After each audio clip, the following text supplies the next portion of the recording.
Guys, നമ്മൾ ഇന്നത്തെ ഒരു വീഡിയോയിൽ സംസാരിക്കാൻ പോകുന്ന ഒരു വിഷയം എന്താണെന്ന് വെച്ച് കഴിഞ്ഞാൽ, ഖാലിദ് ജമീൽ എന്ന് പറയുന്ന പരിശീലകൻ ഇന്ത്യൻ ദേശീയ ടീമിൻ്റെ പരിശീലകനായിട്ട് വരുമ്പോൾ ഉണ്ടാകുന്ന ചില എക്സ്പെക്റ്റേഷൻസ് എന്തൊക്കെയാണ് ഞാൻ പ്രതീക്ഷിക്കുന്നത്. അത് ഒരു പോസിറ്റീവായിട്ടും നെഗറ്റീവായിട്ടുമുള്ള കാര്യങ്ങളാകാം. അപ്പോൾ ആ ഒരു കാര്യത്തിലേക്ക് കടക്കുന്നതിന് മുമ്പ് മറ്റ് ചില കാര്യങ്ങൾ ഖാലിദുമായിട്ട് ബന്ധപ്പെട്ട് പറയേണ്ടതുണ്ട്. കാരണം ഖാലിദിൻ്റെ ഒരു അനൗൺസ്മെൻറ്റ് വന്നിട്ട് ഇപ്പം ഏതാണ്ട് 6 ദിവസം ആകാനായി. ഇതുവരെ ഖാലിദ് ജമീലിൻ്റെ കോൺട്രാക്റ്റിൻ്റെ കാര്യത്തിൽ ഒരു ഒഫീഷ്യൽ കൺഫർമേഷൻ കാര്യങ്ങളൊന്നും വന്നിട്ടില്ല എന്നുള്ളതാണ്. ഡുവൽ റോളാണോ അതോ ഡെഡിക്കേറ്റഡ് ആയിട്ട് നാഷണൽ ടീമിൻ്റെ കോച്ചാകുമോ, ഈ കാര്യത്തിലൊന്നും യാതൊരു വിധത്തിലൊരു അറിവുമില്ല. ഇനി ജംഷഡ്പൂർ എഫ് സിയുടെ സൈഡിൽ നിന്നും ഇങ്ങനത്തെ ഒരു കൺഫർമേഷനോ കാര്യങ്ങളോ ഒന്നും വന്നിട്ടില്ല എന്നുള്ളതാണ്. ജംഷഡ്പൂർ ഇതുവരെ ഒരു തീരുമാനം എടുത്തിട്ടില്ല, അതിൻ്റെ ചർച്ചകളൊക്കെ നടന്നുകൊണ്ടിരിക്കുകയാണ് എന്നൊക്കെയുള്ളതാണ് ചില മാധ്യമങ്ങളൊക്കെ പറയുന്നത്. മറ്റൊരു കാര്യം എന്ന് വെച്ച് കഴിഞ്ഞാൽ, ജംഷഡ്പൂർ എഫ് സി ഇപ്പം ഡ്യൂറൻ കപ്പിൽ കളിക്കുന്നുണ്ട്. ഡ്യൂറൻ കപ്പിൽ അവർ ക്വാർട്ടർ ഫൈനലിലേക്കൊക്കെ യോഗ്യത നേടി നിൽക്കുകയാണ്. അപ്പം അവർ ഇനി ക്വാർട്ടറും കഴിഞ്ഞ് സെമിയോ ഫൈനലോ ഒക്കെ കളിച്ച് മുന്നേറുന്ന സാഹചര്യം വന്നു കഴിഞ്ഞാൽ, ഇപ്പം കാഫ നേഷൻസ് കപ്പ് നമ്മൾ കളിക്കുന്നുള്ള കാര്യം എല്ലാവർക്കും അറിയാമല്ലോ.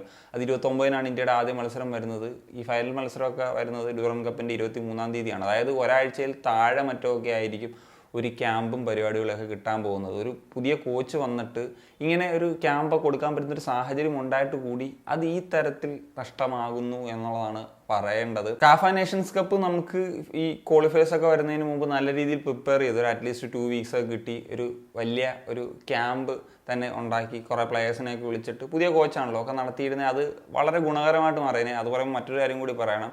സോ ഫാർ പ്രോബബിൾസ് ഇതേവരെ അനൗൺസ് ചെയ്തിട്ടില്ല എന്നുള്ളതാണ്. ഇത്രയും 3 ആഴ്ചയൊക്കെ താഴെ മറ്റോ ആക്കി ആദ്യം പ്രോബബിൾസ് വരേണ്ട സാഹചര്യം ഉണ്ടല്ലോ, അതിനുശേഷമാണല്ലോ ഒരു മെയിൻ സ്ക്വാഡ് അനൗൺസ്മെൻറ്റ്. അങ്ങനെയൊക്കെയാണ് കാര്യങ്ങളുടെ കിടപ്പ്. എനിക്ക് തോന്നുന്നു ഇതേവരെ പേപ്പറിലൊന്നും ആകാത്തതുകൊണ്ടുള്ള ഒരു കാരണങ്ങളാണ് ഇത് എന്നുള്ളതാണ്. ഇനി ഖാലിദ് ജമീൽ നാഷണൽ ടീമിൻ്റെ കോച്ചായിട്ട് വരുമ്പോൾ എനിക്ക് ഒരേ ഒരു കൺസേണേ ഉള്ളൂ. അത് ഞാൻ മുമ്പും പറഞ്ഞിട്ടുള്ളതാണ്. അത് കുറച്ചും കൂടി വിശദമായിട്ട് പറഞ്ഞു കഴിഞ്ഞാൽ, അദ്ദേഹത്തിന് ഇൻ്റർനാഷണൽ ഫുട്ബോളിൽ ഒരു എക്സ്പീരിയൻസ് ഇല്ല എന്ന് പറയുന്നൊരു കാര്യമാണ്. ആസ് എ കോച്ച് എന്ന നിലയിൽ, ആസ് എ പ്ലെയർ എന്ന നിലയിലുണ്ട് അദ്ദേഹത്തിന്.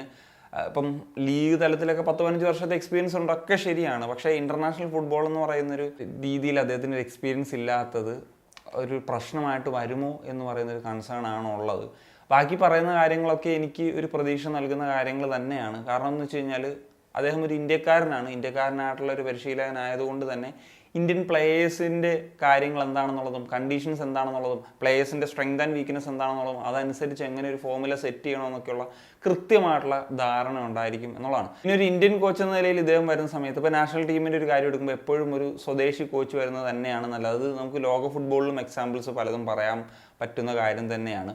ആ സാഹചര്യത്തിൽ ആ ഒരു പ്ലേയിങ് ഫോർ നേഷൻ എന്ന് പറയുന്ന ആ ഒരു വികാരം കോച്ചിനുണ്ടെങ്കിൽ അത് പ്ലെയേഴ്സിലേക്കും കൂടി എത്തിച്ചു കൊടുക്കാനായിട്ട് സാധിക്കും. പ്രത്യേകിച്ച് ഇദ്ദേഹം 40ഓളം ഇന്ത്യക്ക് വേണ്ടിയിട്ടുള്ള ഇന്റർനാഷണൽ മത്സരങ്ങൾ കളിച്ചിട്ടുള്ള ഒരു താരം കൂടിയാണ് എന്നുള്ളതാണ്. പിന്നെ ഖാലിദിൻ്റെ ഒരു ചരിത്രം നമുക്ക് നോക്കുന്ന സമയത്ത്, അദ്ദേഹം കുറഞ്ഞ റിസോഴ്സസിൽ നിന്ന് എപ്പോഴും റിസൾട്ടുകൾ ഉണ്ടാക്കുന്ന ഒരു പരിശീലകനാണ്. അത് മുംബൈ എഫ് സിയിലുള്ള അദ്ദേഹത്തിൻ്റെ ആദ്യകാലത്തെ കാര്യം എടുത്തു കഴിഞ്ഞാലും, പിന്നീട് ഐസോൾ എഫ് സിയിലേക്ക് വരുമ്പോൾ ഐ ലീഗ് ചാമ്പ്യൻസ് ആകുകയാണ്. അതായത് മോഹൻ ബഗാനാണെന്ന് സെക്കൻഡ് ഉണ്ടായിരുന്നത്. മോഹൻ ബഗാൻ്റെ അന്നത്തെ സോണി നോർദെ എന്ന് പറഞ്ഞിട്ടുള്ളൊരു പ്ലെയറിനേക്കാൾ കുറഞ്ഞ ബഡ്ജറ്റിൽ ഓടുന്ന ക്ലബ്ബാണ് ഐസ്വാൾ എന്ന് പറഞ്ഞാൽ അന്ന് വാർത്തയൊക്കെ വായിച്ചതായിട്ട് എനിക്ക് ഓർമ്മയുണ്ട്. അപ്പം അത്രയും കുറഞ്ഞ റിസോഴ്സ് വെച്ചിട്ടാണ് അവർ മുന്നേറിയത്. അതുപോലെ നോർത്ത് ഈസ്റ്റിൻ്റെ കോച്ചായിട്ട് വരുന്ന സമയത്തും അദ്ദേഹം പെട്ടെന്ന് റിസൾട്ട് ഉണ്ടാക്കുകയാണ്. അതായത് ഒരു ഇൻ്ററിം കോച്ച് എന്ന നിലയിൽ വന്ന് പെട്ടെന്ന് റിസൾട്ട് മാറി അവർ പ്ലേ ഓഫിലേക്ക് എത്തുകയാണ്. നോർത്ത് ഈസ്റ്റ് മറ്റ് പല ക്ലബ്ബുകളെ വെച്ച് കമ്പയർ ചെയ്യുമ്പോഴും വളരെ കുറഞ്ഞ റിസോഴ്സസിൽ ഓടിക്കൊണ്ടിരുന്ന ഒരു ക്ലബ്ബാണ് എന്നുള്ളത്.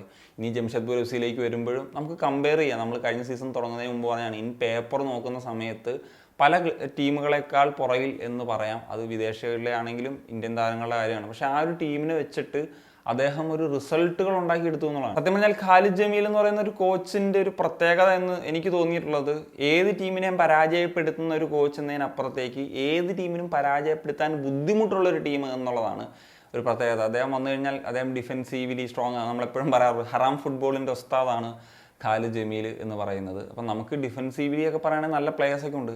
അത് കോമ്പാക്റ്റ് ആക്കി നിർത്തിയിട്ട് ഒരു സ്കോറിംഗ് പ്ലെയർ ഉണ്ടെങ്കിൽ ചിലപ്പോൾ 1-0 അല്ലെങ്കിൽ വളരെ ചെറിയ മാർജിനിലുള്ള വിജയങ്ങളൊക്കെ ആയിരിക്കും അദ്ദേഹത്തിൻ്റെ ഒരു പ്രത്യേകത. പിന്നെ നമ്മളെപ്പോഴും കണ്ടുള്ളതാണ്, സെറ്റ് പീസൊക്കെ വളരെ നന്നായിട്ട് യൂട്ടിലൈസ് ചെയ്യുന്ന ഒരു പരിശീലകനാണ് എന്ന് പറയുന്നത്. അപ്പം അങ്ങനത്തെ ഫാക്ടേഴ്സൊക്കെ ഉണ്ട്.